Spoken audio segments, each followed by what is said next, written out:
आज अपने chapter number 4 चलेगा, सरल समीकरण। नहीं क्यों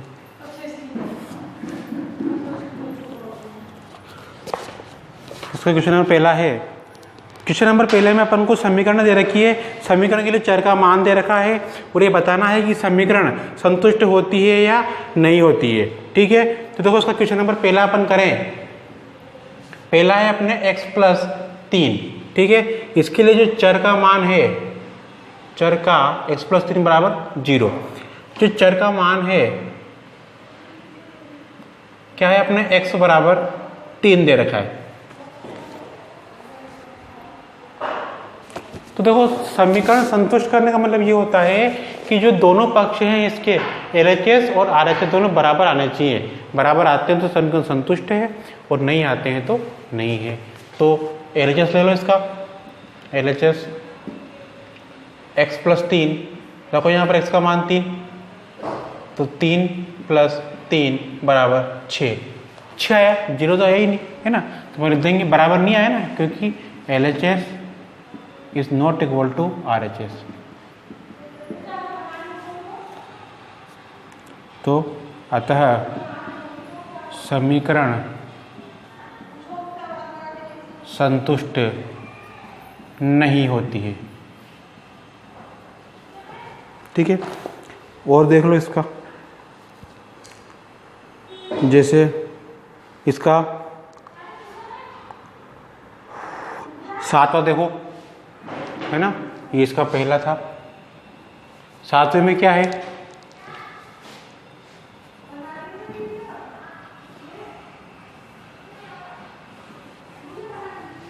देखो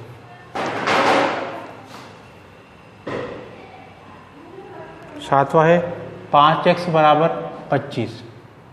तो x का मान यहाँ पर 5 दे रखा है अपन को, LHS लिया अपन ने 5x, यानी कि 5 × x का मान 5, तो 5 25 बराबर आ गया।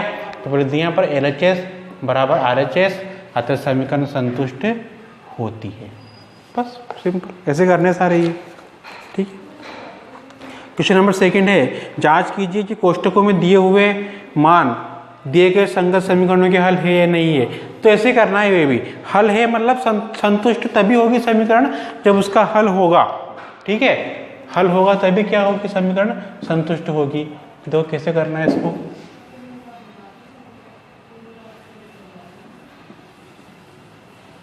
देखो क्वेश्चन नंबर 2 का पहला, n + 5 = 19 और यहाँ पर अपन को n बराबर दे रखा है 1। तो LHS ले लिया अपन ने, n + 5, तो रखो मान, n का मान 1 है, +5 तो 1 और 5 6 बराबर नहीं आया, तो लिख देंगे अपन LHS not equal to RHS। अतः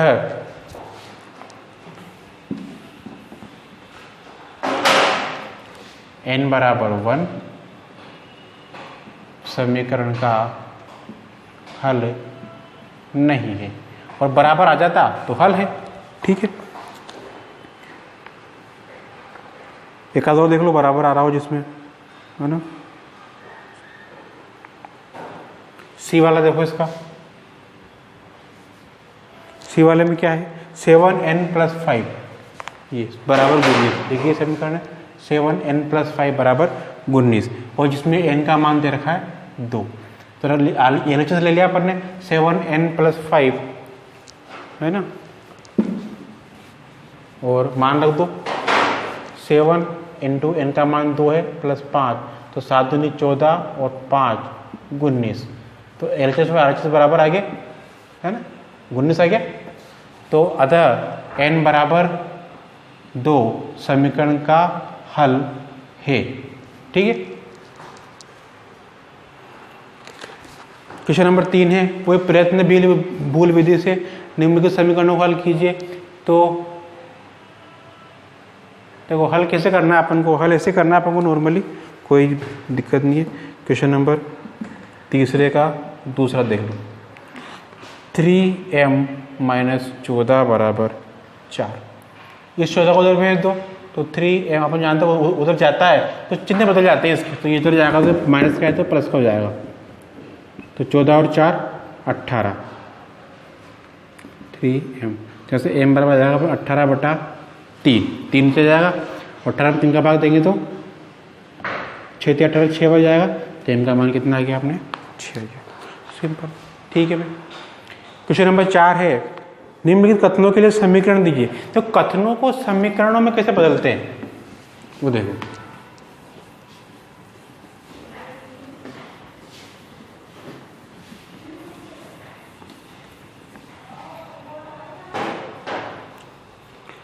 पहला है इसका संख्याओं x और 4 का योग 9 है। तो कह रहा है संख्याओं x और 4 का योग है, तो x और 4 को जोड़ दो और योगफल कितना है 9, तो बराबर में 9 आ गया। तो ये समीकरण बन गई इसकी, है ना, ऐसे बनानी है ये। जिसे इसका चौथा देख लो। चौथा है संख्या b को 5 से भाग देने पर 6 प्राप्त होता है। तो b को 5 से भाग देने पर, यानी कि b में 5 का भाग देने पर क्या मिलता है 6 मिलता है, ठीक है। जिसका छठा देख लो, m का 7 गुना और 7 का योगफल 77 है, आपको 77 देता है। तो m का 7 गुना, तो m को तो 7 से गुना कर दो और 7 का योगफल, तो 7 जोड़ दिया इसमें, बराबर क्या देता है आपको 77 देता है। तो इस समीकरण बन गई अपने, ठीक है। लास्ट वाला देख लो इसका, यदि आप z की 1/3 में 3 जोड़े तो आपको 30 प्राप्त होता है। तो z का 1/3 मतलब z/3, 1/3 के लिए 3 का भाग दे लेते हैं। मैं 3 जोड़े तो +3 आपको क्या देता है 30 देता है। तो समीकरण बन गई इसकी।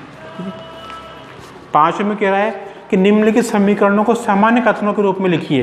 तो इसमें अपन को कथन दिए थे, अपन समीकरण बना दी, या समीकरण दी हुई कथन बना देंगे। तो कैसे बनाएंगे, पहला है p + 4 = 15, तो ये ऐसे हो गया, है ना। तो क्या लिख देंगे अपना पर कि संख्याओं p तथा 4 का योगफल 15 है, सिंपल। दूसरे में संख्या m में से 7 घटाने पर 3 प्राप्त होता है, ठीक है। मैं बोल रहा हूँ ना, उस तरह लिख लेना, ठीक है। चौथा है, पांचवा है इसका, पांचवा देख लो, m देखो 3m/5 = 6 है, 3m/5 = 6 है। तो मतलब m को तो 3 से गुणा कर रखा है, तो लिख दिया यहाँ पर m के 3 गुने में 5 का भाग देने पर, m के 3 गुने में 5 का भाग देने पर 6 प्राप्त होता है, ठीक है। इस तरह से बनानी है ना।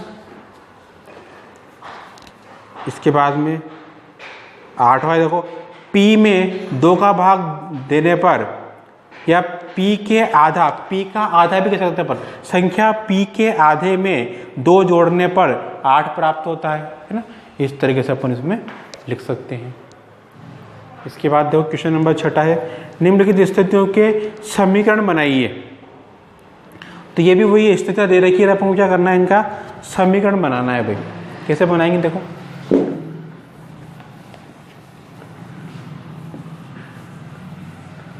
पहला क्वेश्चन है, इरफान कहता है कि उसके पास परमीत के पास जितने कंचे हैं उसके 5 गुने से 7 अधिक है। इरफान के पास 37 कंचे हैं, तो परमीत के कंचों की संख्या को m मान लेंगे अपन। तो यहाँ पर क्वेश्चन नंबर 6 का पहला, माना परमीत के कंचों की संख्या बराबर m। इरफान कहता है, प्रश्नानुसार प्रश्नानुसार इरफान कहता है कि परमीत के पास जितने कंचे हैं, परमीत के पास तो m कंचे हैं, उसके 5 गुने, तो इसको 5 से गुणा कर दो, से 7 अधिक, तो 7 जोड़ दो, अधिक के लिए जोड़ देंगे, अधिक कंचे हैं किसके पास, इरफान के पास 37 कंचे हैं, और कितने कंचे इसके पास, तो ये समीकरण बन गया, ऐसे बनानी है।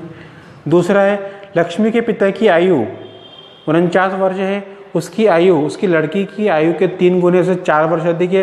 लक्ष्मी की आयु को भाई मान, तो वही कर देंगे इसमें। दूसरा है इसका, माना लक्ष्मी की आयु बराबर y वर्ष, है ना। तो प्रश्नानुसार पिता की आयु क्या कर रहा है वो, लक्ष्मी के पिता की आयु तो 49 वर्ष है, जो कि उसकी लड़की की आयु यानी कि y के 3 गुने से 4 वर्ष है। ठीक है, तो 3 से गुणा करके 4 जोड़ दिया। ठीक है, कैसे करनी है इसकी बाकी हो जाएगी।